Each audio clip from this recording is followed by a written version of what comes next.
Bonjour à toutes, bonjour à tous dans le Seigneur Jésus-Christ. Bienvenue dans votre émission Eau de vie. Donc aujourd'hui en fait, nous sommes poussés par l'Esprit pour parler du Seigneur, de sa parole, revenir à lui et vraiment de regarder les essentiels, l'important en fait, croître spirituellement en Christ. Regardez les choses que Dieu veut nous transmettre encore aujourd'hui. Donc j'ai été conduit aujourd'hui à aller dans le chapitre de 1 Pierre 2, chapitre 2, verset 2. Et le Seigneur m'a conduit, en fait, ce matin, je pensais aux enfants, aux bébés, parce qu'actuellement, je suis enceinte. Et le Seigneur, enfin, j'ai comme ressenti comme... je pensais au bébé et au lait, le besoin, le lait, la nourriture principale du bébé. Et le Seigneur m'enseignait aussi par rapport au lait, en fait. J'ai reçu ce verset-là qui est sorti dans ma tête, qu'il fallait toujours désirer le lait, toujours boire le lait chaque jour, en fait. Et ce matin encore, le Seigneur me disait que chaque jour, il faut que nous méditons, excusez-moi, pas méditer, que nous méditons la parole chaque jour afin de croître, d'avancer, de grandir en lui en fait. C'est très important parce que si on n'adopte pas cette attitude-là, on peut être plus âgé dans la foi ou plus jeune dans la foi, mais on n'aura jamais le principe que Dieu veut. On ne pourra pas vivre correctement, on ne pourra pas croître correctement selon ce que Dieu veut que nous croissions en fait. Donc on va lire l'épître de Pierre, chapitre 2 au verset 2 qui dit « Désirez comme des bébés nouveau-nés le lait spirituel est pur, afin que vous croissiez par lui. Si en effet vous avez goûté que le Seigneur est bon. » Et je finis par le verset 4. « Vous approchant de lui, pierre vivante, rejetée en effet par les humains, mais choisie et précieuse devant Elohim. » Donc nous, on va s'atteler plus sur le verset 2. On se laisse conduire par l'esprit. Mais vraiment, la pensée du jour, c'était vraiment par rapport au verset 2 qui dit « Désirez comme des bébés nouveau-nés le lait spirituel est pur. » Afin que vous croissiez par lui. Il faut désirer en fait le lait spirituel. Le lait spirituel, c'est d'abord, comme on dit, la nourriture principale du bébé, du nouveau-né, d'accord? Parce que les bébés, ils ont, selon l'âge, on mange différentes choses. Au fur et à mesure que l'enfant grandit, il abandonne le lait aussi et il mange des aliments qui sont plus solides. Mais là, on parle de bébés nouveau-nés. La Bible ici précise bien que ce sont des nouveau-nés. Ce ne sont pas ce ne sont pas des petits enfants de 1 an, 2 ans, mais comme des nouveau-nés. Des nouveau-nés, le lait spirituel. À la naissance, si vous donnez un aliment solide à un bébé, le bébé, il ne va pas survivre, il y aura des problèmes graves. Et même s'il survit, il aura des carences nutritives graves. Et ce qui est merveilleux, ce que Dieu a fait, c'est que dans le lait maternel, dans le lait d'origine, le lait maternel, le lait qui provient de la mère, du sein de la mère, pas les choses qu'on a fabriquées aujourd'hui pour combler l'alimentation d'un enfant, non, le lait maternel, ce que Dieu a mis dans le corps de la femme, qu'elle puisse produire afin, voilà, de nourrir son enfant. Il a mis toutes les vitamines, tout ce dont l'enfant a besoin pour grandir, pour croître, pour être grand, pour tout, pour s'immuniser contre, voilà. Même des études ont été montrées que à la naissance, le bébé, il n'a pas forcément besoin de vacciner de plein de vaccins. Selon la loi et selon les recommandations de la médecine, on le fait, mais en vrai, dans le lait maternel, un vrai médecin va vous dire que dans le lait maternel, les propriétés du lait maternel, c'est comme des vaccins pour l'enfant. Donc, à partir du moment que l'enfant, par exemple, il prend le lait maternel de la naissance, il est automatiquement immunisé contre certaines maladies qu'aujourd'hui, on voit qu'on nous vaccine contre parce qu'elles sont très dangereuses pour le fœtus, pour le bébé, voilà, etc.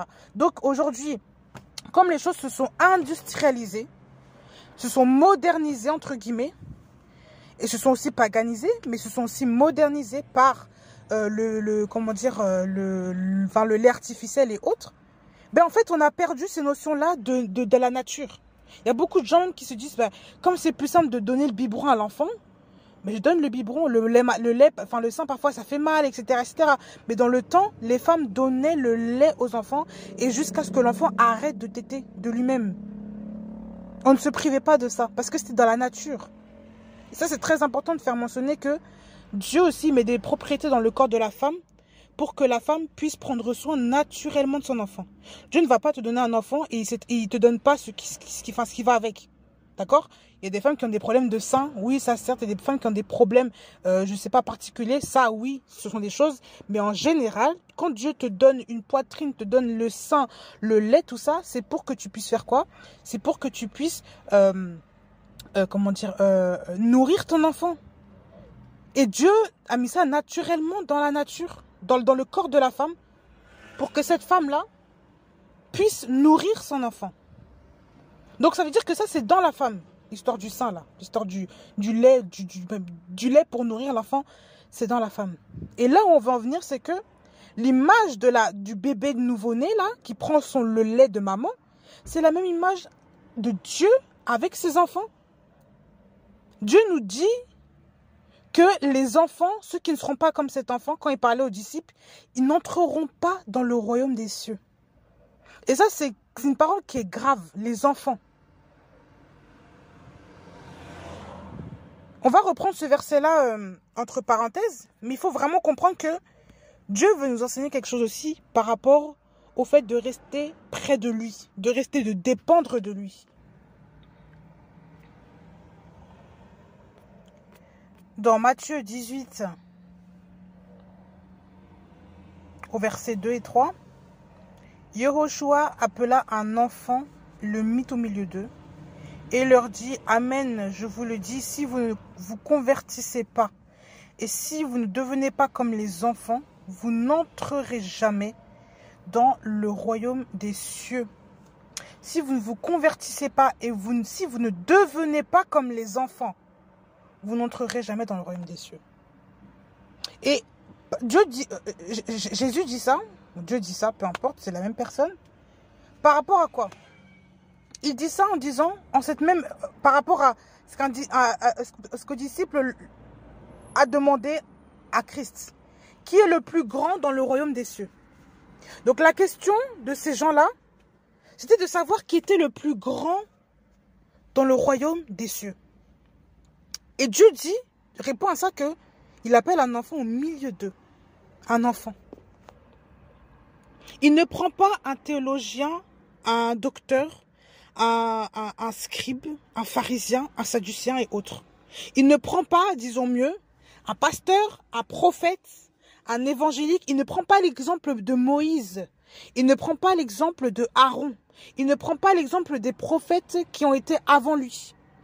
Il ne prend pas l'exemple d'Abraham, le père de la foi. Il ne prend pas l'exemple de je ne sais pas qui, de Adam, le premier homme. Il prend l'exemple, il prend un enfant, il l'amène au milieu d'eux. L'enfant est mis en scène au milieu de ces adultes, au milieu de ces hommes barbus. Oui, parce que les Juifs étaient barbus. Au milieu de ces hommes qui avaient plein d'expériences sur la vie. Au milieu de ces hommes qui avaient plein de connaissances sur les choses de cette terre. Au milieu de ces hommes qui ont vécu, qui ont eux-mêmes des enfants. Au milieu de ces hommes qui ont vécu je ne sais pas combien d'années. Des personnes qui étaient plus vieilles même que Jésus. On ne sait pas. La Bible ne nous précise pas. Mais en tout cas, ce sont des hommes qui sont âgés, qui sont mûrs. Voilà pourquoi il pose des questions aussi qui sont censées être mûres. Mais aujourd'hui, Dieu nous confond. Il nous dit que l'humilité, c'est important. Il nous fait savoir que si tu veux rentrer dans le royaume des cieux, il faut que tu sois un enfant. Mais quel enfant? Quel genre d'enfant? Non pas l'enfant que nous voyons aujourd'hui, un petit enfant qui fait des bêtises, qui est innocent, qui, je ne sais pas, comment dire, qui est vraiment, voilà. Quel genre d'enfant? Comment dire, l'innocence de l'enfant. Je reviens dessus. L'innocence de l'enfant. Si vous ne vous convertissez pas, si vous ne devenez pas comme les enfants, vous n'entrerez jamais dans le royaume des cieux. Se convertir, c'est quoi? Allons chercher ensemble qu'est-ce que veut dire se convertir. Parce qu'il y a beaucoup de gens qui pensent que la conversion, c'est seulement aller à l'église. La conversion, c'est seulement chanter à l'église. La conversion, c'est seulement dire Jésus. La conversion, c'est seulement lorsque quelqu'un est venu t'évangéliser dehors et ensuite il dit Jésus, puis toi tu dis il n'y a pas de souci. Non, la conversion, c'est pas ça. La conversion, ce n'est pas ça du tout. Et c'est là encore que il faut comprendre qu'est-ce que veut dire conversion.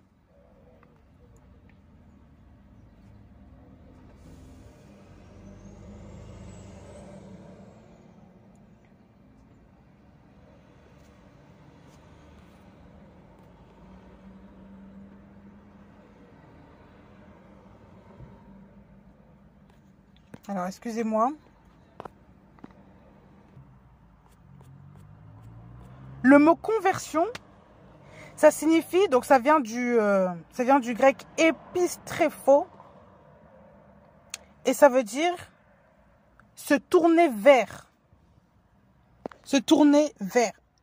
retourner, revenir, ramener, donc à l'amour de Dieu, l'amour pour les enfants, à l'amour, revenir, donc ça veut dire faire un détour vers la situation initiale d'une façon non très... Ça veut dire se tourner, se détourner, retourner, revenir, passer, ramener. La conversion, c'est ça. Et la Bible dit, si Dieu dit aux disciples, si vous ne vous convertissez pas et vous ne devenez pas comme les enfants, vous n'entrerez pas dans le royaume des cieux. Ça veut dire qu'en tant qu'hommes, nous avons fait des erreurs. Si on ne revient pas à la parole, si on ne se détourne pas de notre ancienne vie, si on n'abandonne pas le mauvais chemin, les mauvaises choses de ce siècle-là, on ne peut pas entrer dans le royaume des cieux. Et pourquoi est-ce qu'il prend l'exemple d'un enfant? Parce que l'enfant a des parents. Quand quand le papa dit, il t'appelle, par exemple, tu t'appelles Adam, admettons tu t'appelles Adam, hein? On va prendre le mot Adam. Il te dit, Adam, tu viens ici. Adam vient. Un enfant qui est bien éduqué, hein, qui est bien éduqué par son papa, quand le papa dit, Adam, tu viens, Adam vient. Même si Adam s'est égaré, Adam va dans les bois, il est parti jouer, il est parti désobéir à papa. Quand papa appelle Adam, Adam est censé revenir. Si Adam ne vient pas, il ne pourra pas rentrer à la maison. Il ne pourra pas rentrer dans, du coup, on va imaginer, dans le royaume des cieux. D'accord? C'est comme si le papa s'appelle, voilà, Eric. Et la maison s'appelle royaume des cieux. Le papa Eric appelle son fils Adam. Il dit, Adam, tu reviens ici.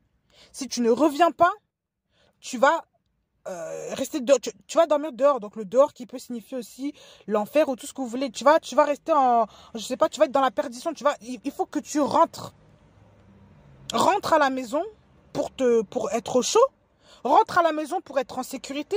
Rentre à la maison parce que je te le demande. Parce qu'il est temps de rentrer à la maison. Et parce qu'il faut que tu fasses tes devoirs. Il faut que tu fasses ceci, cela.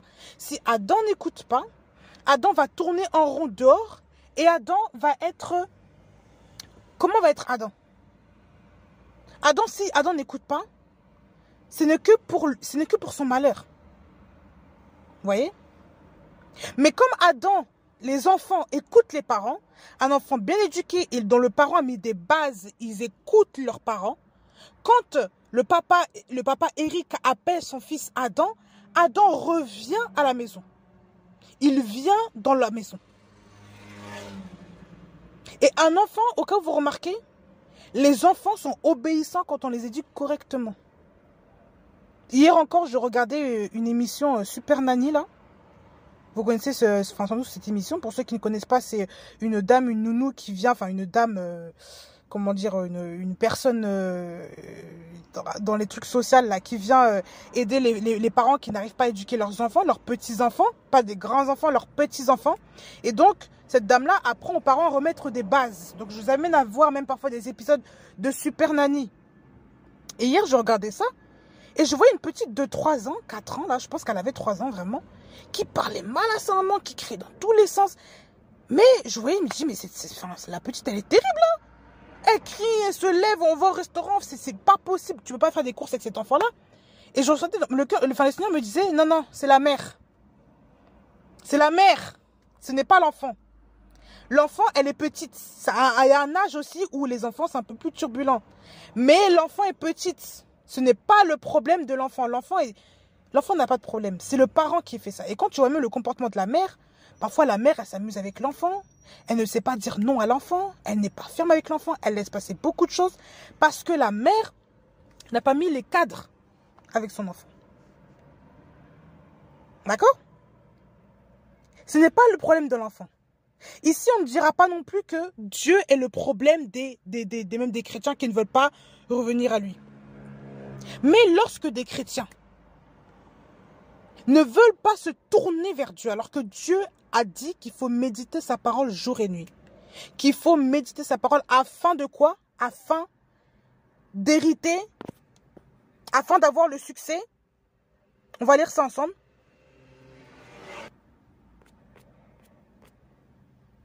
Que ce livre de la Torah ne s'éloigne pas de ta bouche, médite-le jour et nuit afin de veiller à agir selon tout ce qui est écrit, car alors tu feras réussir ta voie et tu prospéreras. Dieu vous dit à vous, les hommes, que vous devez méditer jour et nuit la parole afin de veiller à agir selon tout ce qui est écrit, car alors vous ferez réussir votre voie et vous prospérez. Méditer la parole, ça veut dire réfléchir, penser, poser des questions, creuser, rentrer aux profondeurs. Et ça, c'est le travail du Saint-Esprit avec ton esprit qui fait... Dieu, en fait, fait remonter les choses en toi. Il te nourrit par la méditation. Il va parler à ton cœur de cette manière-là. Mais si tu ne médites pas, comment Dieu va parler à ton cœur? Comment est-ce que tu vas voir les directives de ta vie? Comment est-ce que tu vas savoir ce qui est bon et ce qui n'est pas bon à faire? Comment est-ce que tu vas veiller à agir selon tout ce qui est écrit? Voilà pourquoi il y a des chrétiens qui tombent facilement dans le péché. Parce qu'ils ne méditent pas. Parce qu'ils n'ont pas la parole en eux, donc du coup ils sont faibles. Vous voulez faire réussir votre voie? Vous voulez marcher sur des sentiers stables? Vous voulez que votre vie avance? Vous voulez prospérer? Mais pour prospérer, il faut faire quoi? Pour prospérer, il faut écouter Dieu. Il faut faire ce que la Bible demande. En fait, il faut se détourner de son ancienne conduite et suivre ce que Dieu veut que vous suiviez. Donc Dieu ici nous dit bien que si vous ne vous convertissez pas, si vous ne vous détournez pas, entre guillemets, de votre mauvaise conduite, si vous ne vous détournez pas de votre ancienne conduite, si vous ne vous détournez pas de la voie du diable, voilà, vous ne pourrez pas entrer dans le royaume des cieux. Parce que vous n'êtes pas comme des enfants qui obéissaient aux parents. Les enfants selon Dieu, les enfants bien éduqués selon Dieu, obéissent aux parents. Quand Dieu donne des directives aux enfants, que ce soit dans Proverbes, dans tous les chapitres qu'on peut voir, quand il parle des enfants, il dit qu'il faut que tu éduques l'enfant dès l'entrée de sa voie. Comme ça, quand il sera grand, il ne s'en détourne pas. Dieu sait très bien que l'enfant est malléable. L'enfant, tu peux lui donner un commandement, il va l'écouter, va le suivre. Parce que c'est un enfant et l'enfant dépend de ses parents. Et c'est par ça, là, on voit aussi que l'enfant est bien éduqué. Mais quand Dieu vous donne des directives que vous ne suivez pas, vous n'êtes pas des enfants bien éduqués parce que vous ne voulez pas suivre la parole. Vous allez vous perdre. Vous allez vous perdre. Et quand je dis vous allez vous perdre dans le monde. Ben oui. Vous allez vous confondre, vous comparer au monde. Vous allez devenir comme les gens de ce monde. Vous allez tomber même voire pire que les païens. Ben oui. Vous allez rentrer dans des sentiers impurs. Vous allez rentrer dans des sentiers difficiles. Vous allez commencer à avoir le joug des païens. Le fardeau sera tellement dur, comme les enfants d'Israël. Mais oui, vous allez rentrer dans une spirale de vie qui ne vous correspond pas. Vous allez avoir des blocages particuliers parce que vous ne vous convertissez pas. Se convertir, ce n'est pas seulement que dire que j'ai accepté Jésus-Christ, je crois en Jésus. Se convertir, c'est se détourner de sa mauvaise manière de vivre. Il y a des chrétiens qui boivent encore de l'alcool alors que vraiment tout ce qui... Je ne sais pas, le Saint-Esprit est où dedans? Vous buvez de l'alcool, vous fumez de la cigarette. Vous êtes là dans des choses, vous faites de la drogue, vous vendez des choses bizarres. Vous êtes dans l'escroquerie, dans les magouilles, dans le m'as-tu vu aussi, bah oui. Parce qu'on aime bien montrer son bien, on aime bien montrer sa voiture, on aime bien montrer ses photos sur Internet. On est vraiment dans le, je sais pas, dans le m'as-tu vu. Mais par contre, on prêche Dieu. Mais le fruit de notre vie, il n'y a rien. On ne se détourne pas du mal. Comment voulez-vous que Dieu agisse dans vos vies? Comment voulez-vous aller au ciel même, entrer dans le royaume des cieux, si vous ne vous convertissez pas réellement au Seigneur, si vous n'abandonnez pas votre mauvaise conduite là, vous voulez faire ça comment? On vous dit d'arrêter de procrastiner, vous continuez à le faire. Vous continuez à pratiquer les mauvaises choses. Vous continuez à avoir un mauvais cœur. Vous continuez à envier, à jalouser les gens. Vous continuez à marcher dans le mensonge, dans l'irritabilité. Comment voulez-vous que le Seigneur bénisse votre vie? Comment voulez-vous que le Seigneur bénisse vos sentiers? Comment voulez-vous réussir votre voie? Comment voulez-vous prospérer si réellement vous n'êtes pas dans le Seigneur? Si vous ne marchez pas conformément à ce que Dieu veut? Il faut être comme des enfants, il faut obéir. Et l'enfant bien éduqué obéit aux parents. Quand il y a des règles de mise, l'enfant bien éduqué obéit aux parents. Il suit promptement le parent. Mais pour suivre promptement le parent, il faut que ce bébé prenne le lait. Et le lait aussi qu'on montre ici, c'est la croissance. Donc, on va reprendre un Pierre. Donc, 1 Pierre 2 au verset 2. Il faut désirer comme des bébés nouveau-nés le lait spirituel. Ici, on nous dit qu'il faut désirer. Est-ce que vous désirez lire la Bible? Vous savez, plus vous lisez la Bible, plus vous allez aimer lire la Bible. Votre esprit va être poussé à de plus en plus lire. Ça c'est sa nutrition spirituelle. C'est sa nutrition spirituelle. L'esprit que vous avez en vous se nourrit de la parole de Dieu pour vivre. Mais moins vous le nourrissez, plus il va être triste, appauvri et la chair va prendre la place. Eh oui. Vous allez appauvrir votre esprit au point de l'affaiblir, au point de ne plus avoir la force de faire les choses pour Dieu. Pourquoi? Parce que vous n'avez plus l'alimentation utile à votre vie spirituelle. Ah oui, mais vous pensez qu'à vivre selon la chair. Et c'est comme ça qu'on est tellement charnel. Parce qu'il n'y a plus le lait spirituel. Bah oui. Il faut désirer. Ça veut dire qu'il faut prendre goût. Il faut avoir envie. Il faut être prompt. Comme les bébés nouveau-nés, quand ils ont faim, quand ils cherchent absolument le sein, ils cherchent absolument le sein de la maman. C'est parce qu'ils veulent être nourris en fait. Ils veulent être nourris. Ils cherchent. Après, quand ils boivent ça, ça les apaise. Ils se calment automatiquement. On le voit.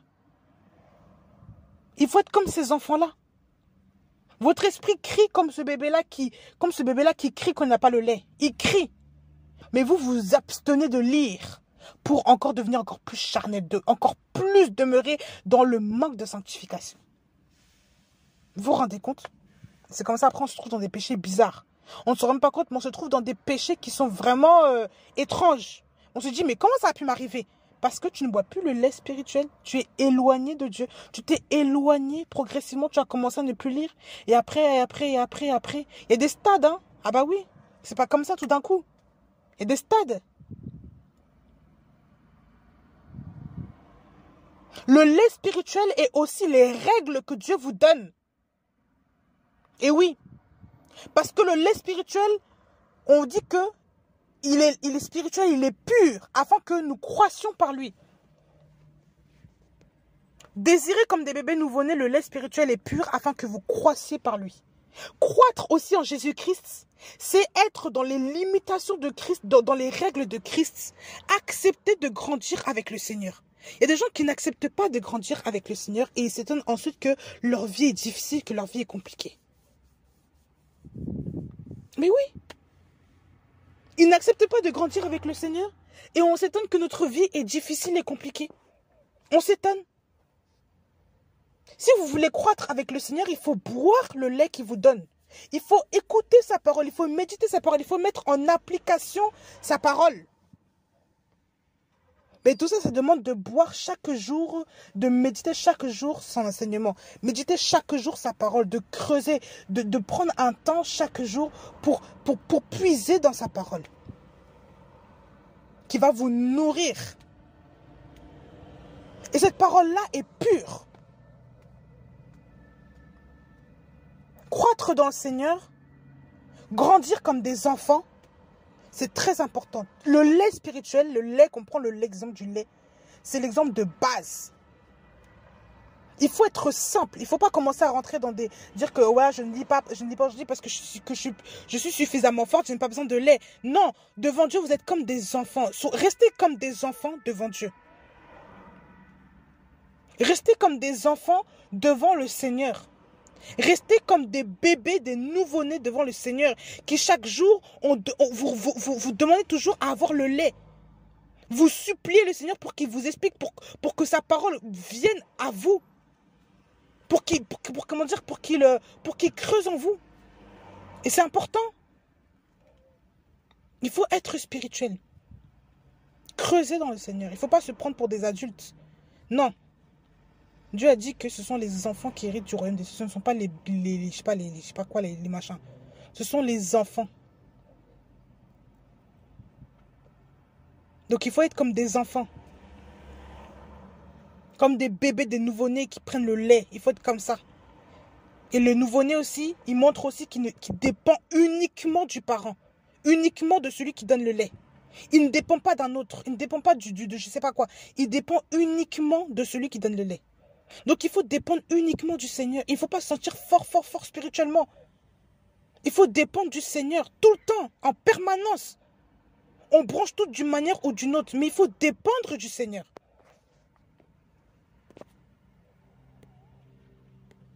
Donc voilà la courte exhortation que je voulais vous donner.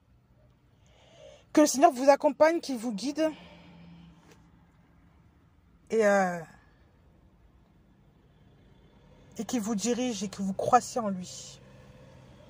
Donc à bientôt dans le Seigneur Jésus-Christ.